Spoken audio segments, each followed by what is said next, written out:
Olá pessoal, sejam bem-vindos ao Mundo Molecular e hoje vamos falar sobre carga nuclear efetiva.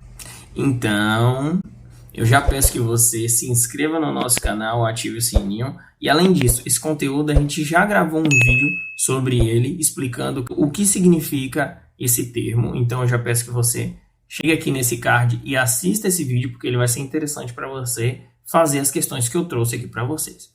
Então, eu trouxe 3 questões diferentes abordagens para demonstrar para vocês como resolver uma questão como essa, que pode cair no Enem, pode cair no concurso público, pode cair em prova de universidade. Então, eu tenho certeza que está recheado de conteúdo, de informação que vai ajudar você. Então, não perca essa oportunidade, já se inscreve aí no nosso canal. Então, vamos lá para o nosso vídeo. Então, segue aqui na telinha para vocês. Bom, então hoje, como eu disse para vocês, eu vou falar sobre carga nuclear efetiva. Eu sou o professor Tarcísio. E a introdução, falar um pouco sobre o que é carga nuclear efetiva. Pessoal, carga nuclear efetiva, como eu já disse no vídeo anterior, é uma carga que é exercida sobre um elétron de um átomo polieletrônico. Então, ou seja, esse elétron ele vai sofrer uma carga de atração com o núcleo, porque o núcleo tem prótons e nêutrons ali. Então, como tem cargas diferentes, vai haver a atração. Quando você vai aumentando ali os elétrons, as camadas e etc., os níveis e os subníveis eletrônicos ali no átomo, esses elétrons mais externos, ou seja, mais distantes do núcleo, vão ter o quê? Um efeito de blindagem realizado pelos elétrons das camadas mais internas. Então, isso faz com que diminua a efetividade dessa atração entre o núcleo e o elétron mais externo. Então, a carga nuclear efetiva está aí para poder calcular esse efeito de blindagem que ocorre entre esses elétrons mais externos. Então, sabendo todo esse contexto inicial, introdutório sobre a carga nuclear efetiva e assistindo o vídeo anterior sobre ela, e, claro, sabendo a regra de Slade, etc., agora a gente vai resolver algumas questões de química relacionadas com esse conteúdo. Então, vamos lá. Bom, a primeira questão que eu trago é de uma universidade pública, certo? E ela diz o seguinte: a tabela periódica atual deve-se às contribuições de diferentes cientistas, com destaque para Dmitry Mendeleev, por descobrir as regularidades entre as propriedades dos elementos químicos.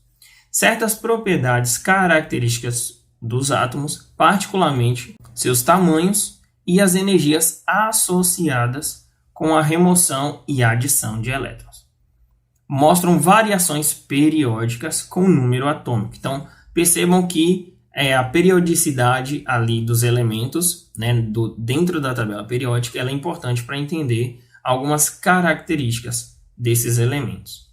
Então, em relação às propriedades periódicas dos elementos, pode-se afirmar que, aí vamos para as alternativas. Então, vamos lá ler todas as alternativas e depois eu faço uma breve explicação de todas e coloco a resposta correta.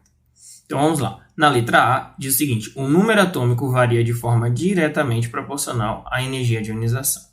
Letra B. No período, o raio atômico aumenta da esquerda para a direita e no grupo de baixo para cima. Os raios dos cátions são maiores e os ânions são menores que dos átomos neutros correspondentes. A primeira energia de ionização do boro é menor que a energia do berílio, ainda que o boro possua maior carga nuclear efetiva. A energia de ionização necessária para retirar elétrons de um átomo neutro, isolado e na fase gasosa, é maior do que em uma partícula carregada positivamente nas mesmas condições. Então vamos lá.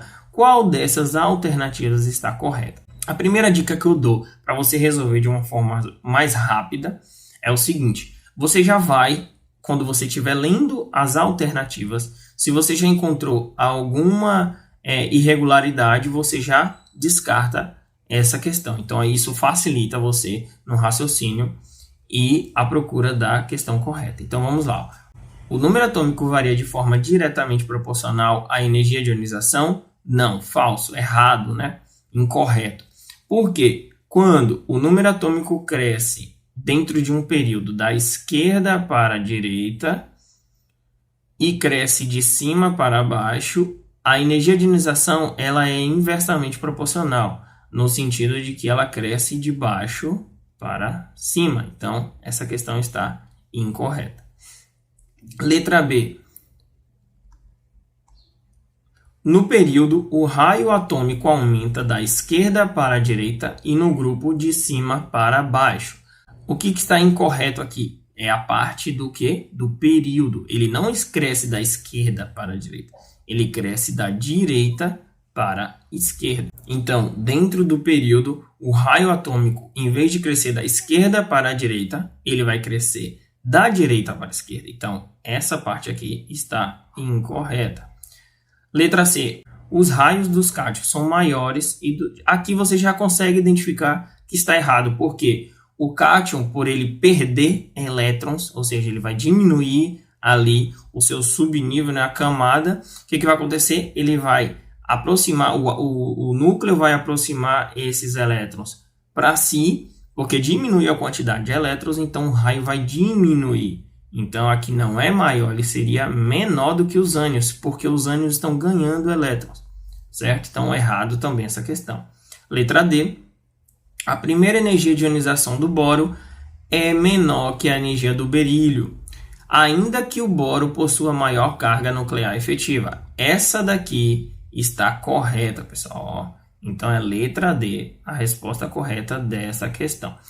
Mas, professor, você ia me perguntar o seguinte: está errado porque a energia de ionização do boro deveria ser maior do que o berílio. Por quê? Ele acompanha a carga nuclear efetiva, né? A energia de ionização. Então, quanto maior a carga nuclear efetiva, maior também será a energia de ionização. Então, ele vai variar diretamente proporcional.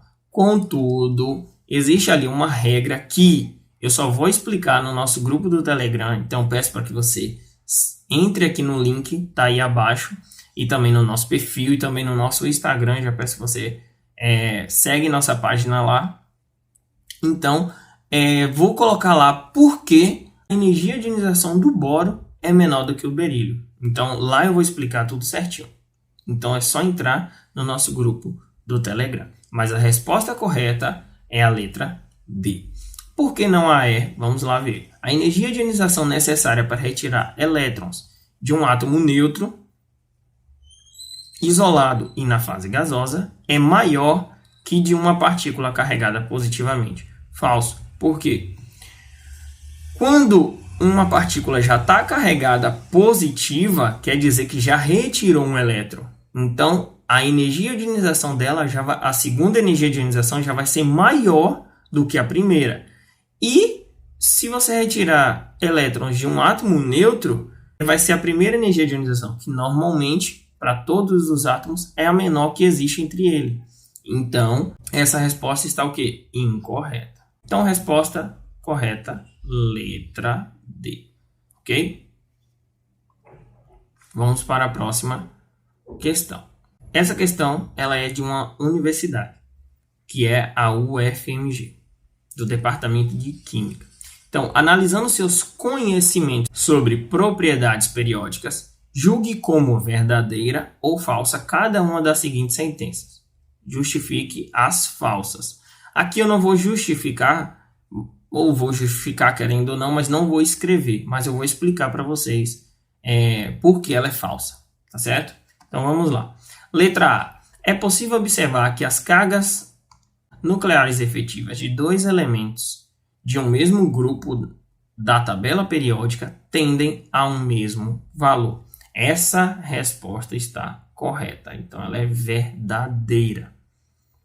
Segunda questão. A carga nuclear efetiva, independente do subnível em que se encontra o elétron considerado, dependendo, portanto, apenas do nível eletrônico do mesmo. Essa é falsa. Por quê, professor? Muito simples. A carga nuclear efetiva vai depender diretamente do subnível e do nível eletrônico. Então, ele não é independente. Isso aqui faz com que essa questão é falsa, ok? Então, lembrando, a carga nuclear efetiva ela vai depender diretamente do subnível e do nível eletrônico que o elétron está inserido. Letra C. Quanto mais próximo de um elétron está do núcleo, menor deve ser a blindagem sobre ele. Por isso, maior a carga nuclear efetiva. Ela está correta, pessoal. Por quê? Ele não vai ter nenhum elétron blindando ele. Então, logo, ele vai ter uma carga nuclear mais efetiva, que é a atração entre o núcleo e o elétron.